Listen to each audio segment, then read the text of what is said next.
Dikala hati ingin meminta,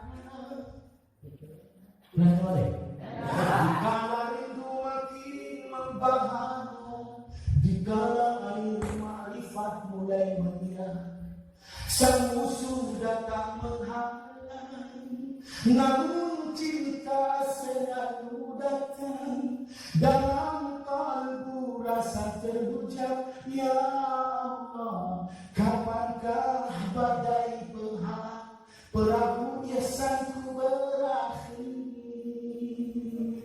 Lidahku semakin keruh karena lupa zikir asmamu, hatiku makin membeku karena jauh darimu.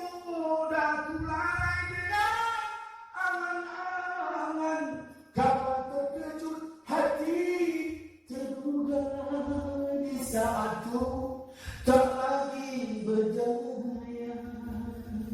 Allah menyokap aku hukum Allah, hubungan mesra selalu ada di dalam sholat telah turun doa dengan